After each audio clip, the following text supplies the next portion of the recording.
Buenas tardes, muy bienvenidos a una nueva entrevista en el contexto de la Universidad Alcato, Fundación para el Progreso, aquí en Viña del Mar. Estamos esta vez con el gran historiador Carlos Sabino y lo estamos invitando aquí a una conversación muy interesante sobre un tema que nos ha preocupado durante mucho tiempo en América Latina, Carlos, que es el tema de los populismos y que nosotros vemos que no han desaparecido. Vemos, digamos, a Correa en Ecuador, vemos lo que está haciendo Cristina Kirchner en Argentina, vemos a Chávez, en fin, un montón de... ¿Cómo lo analizas tú desde la perspectiva histórica? ¿Por qué somos tan dados a caer en los populismos? Es decir, esta es una pregunta tal vez muy grande, pero ¿cuáles son los factores que a tu juicio son más decisivos en este problema? Bueno, mira, Axel, yo creo que los populismos de América Latina tienen, como decirte, una raíz lejana y una raíz más próxima. Y a lo mejor los que me escuchan se sorprenderán un poco, pero la raíz lejana no es sorprendente, es ese caudillismo que arrastramos de la época de la independencia, que yo lo atribuyo en buena medida al vacío institucional que se crea en esa época, la falta de instituciones consensuadas, como decirte, legitimadas por la... Esa es la vieja tradición, pero los populismos modernos que uno analiza, los primeros realmente son los de Vargas en Brasil y Perón en Argentina. Y esos tienen una raíz fascista. Hay un tema de evolución intelectual ahí, de ideas que se meten. De ideas que se copian del viejo Mussolini. Yo estaba leyendo, fíjate que de verdad que como argentino me sorprendió a mí mismo, leyendo un poco cuáles eran las posiciones de Perón antes de asumir el poder total en el año 46. Y eran posiciones francamente a favor de los nazis, pero esto no es una calumnia, es una cosa que está en los documentos.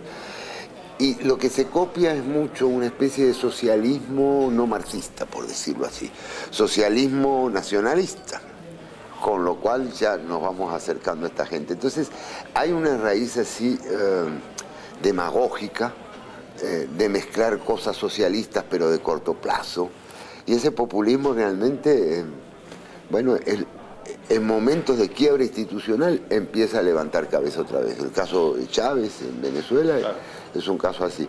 Y bueno, realmente yo creo que esa es la raíz más lejana, la raíz del fascismo, la raíz del caudillismo.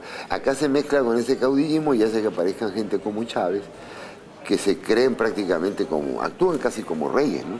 Claro. Como reyes absolutistas. ¿Y cómo es posible, por ejemplo, tú mencionas el caso de Perón, que se le atribuye haber arruinado definitivamente a Argentina, que era uno de los países más ricos del mundo, por lejos, es un gran mérito, digamos, porque era un país muy rico. Era un país riquísimo y todo el tejido institucional lo arruinó. Y parece que también el tejido moral en la sociedad, porque los argentinos dan la impresión nunca se recuperaron de ese golpe. ¿A qué le atribuyes tú que no se hayan recuperado? Porque una cosa es tener populismo, digámoslo así, que te arruina, pero otra es, ¿por qué nunca sales de ahí? Sí, ahí hay algo diferente y de verdad yo no estoy seguro de darte una respuesta así. Una de las cosas que pasan comparado con Getúlio Vargas en Brasil, que Brasil sí sale de eso y va avanzando por otros caminos. Una de las cosas que hacen de Perón es la violencia que hay rodeando a Perón y el hecho de que Perón cae en un golpe de Estado y que se adopta una política, yo diría, bastante mala, antiperonista después, una política que defiende la democracia proscribiendo al peronismo, o sea que estamos en una condición. Yo la viví de joven esa, ¿no? Y fue lo que me sacó del bando antiperonista, por lo menos por un tiempo me llevó a la izquierda. Es decir, porque tú veías que lo que era democracia era una falsedad, era una traición al propio principio. Pero ese es un factor de los muchos que hay.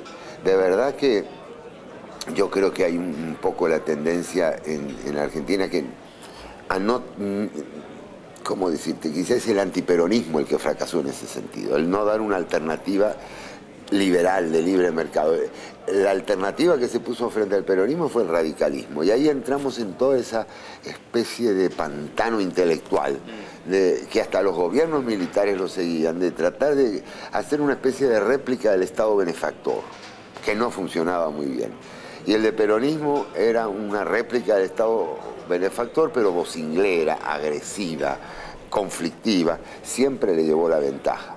Yo entiendo que con eso no explico todo, pero de verdad, y se ha dañado consecuentemente al campo argentino, que es la fuente que provee las riquezas del populismo. Pues ese es un punto que yo quiero que es bueno destacar, Axel. el hecho de que el populismo es caro. ¿Por qué es caro? Porque si tú dices, mira, no puede haber alquileres mayores de tanto, o vamos a poner una comisión que regule los alquileres, que reduzca el precio de no sé qué. Mira, todo eso hay que pagarlo. Lo estás pagando de alguna manera con subsidio directo en el caso de un combustible, con pérdida de capacidad para construcción en el caso de... O al final con inflación. Claro. Y esa es una cosa que hizo mucho daño. Y toda la mitología buen salvajista, la que habla Carlos Rangel, por ejemplo. ¿Cómo lo ves tú eso? Es un ensayo súper interesante del buen salvaje al buen revolucionario. Sí, es una crítica de las primeras que se hizo, que eso tiene la gran ventaja de que abrió caminos, ¿verdad? Bueno, lo del buen salvajismo en cada país se aplica de una manera un poco diferente.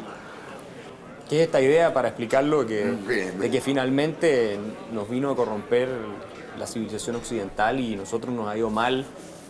Llevado en la década de los 60, 70, esto en tiempo de la Guerra Fría nos va mal porque los de afuera nos han explotado, la tesis del uruguayo Eduardo Galeano, ¿no es cierto?, con las venas abiertas de América Latina.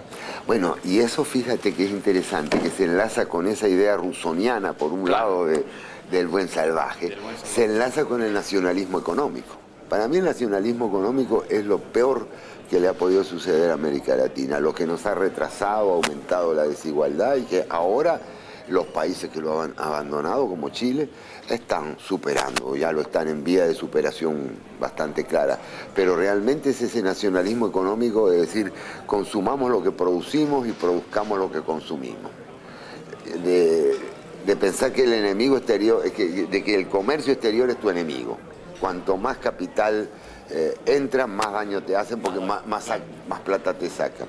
Yo siempre, a mí me gusta bromear un poco con los cubanos que se quejan del famoso embargo que ellos llaman bloqueo. Es decir, que por el bloqueo Cuba ha perdido 10.000 millones de dólares, 30.000. ¿Y por qué pierden con el bloqueo? Me gustaría decir a los cubanos. Si no es eso libre comercio, que están pidiendo libre comercio, pierden plata. Están pidiendo capitalismo. Pierden plata por no tener libre comercio, por no tener capitalismo. Bueno, porque no implantan el capitalismo de una vez, ¿verdad? Esa es una mentalidad muy confusa económicamente hablando, ¿no? Sí, gente. Y Carlos, ¿cómo combatimos el populismo? ¿Cuál es la mejor manera? Esto es un tema que es obviamente extremadamente complejo, pero ¿por dónde partimos tal vez los que estamos...? Mira, yo te diría, no le va a gustar a la gente que lo oiga, con una combinación de paciencia e ideas claras. Ideas claras. Paciencia porque el populismo es muy caro y al final no hay cómo mantenerlo. Nos lleva a la crisis. Nos lleva a la crisis. Sí. Y si tienes ideas claras en el momento de la crisis, bueno, pues te presentas como otra alternativa.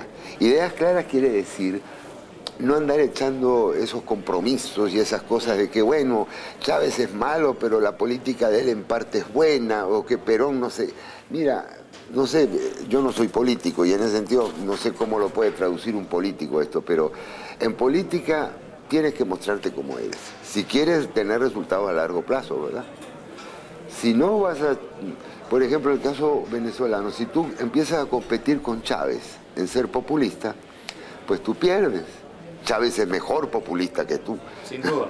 Entonces tú plantéate como lo que eres. Entonces planteándose como lo que uno eres y esperando la coyuntura, porque la verdad el populismo es muy fascinante para la gente. Hay que esperar que muestre sus malos resultados. No es que de hoy para mañana. Por eso el que quiere luchar con eso tiene que crear organización, difundir ideas, aclararse bien. Hay un trabajo lento. Bueno, Carlos, yo te quiero agradecer por esta interesante, aunque breve, conversación.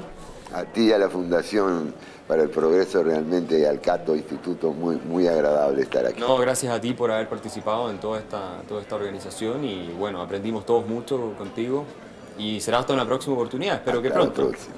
Gracias. Gracias a ti.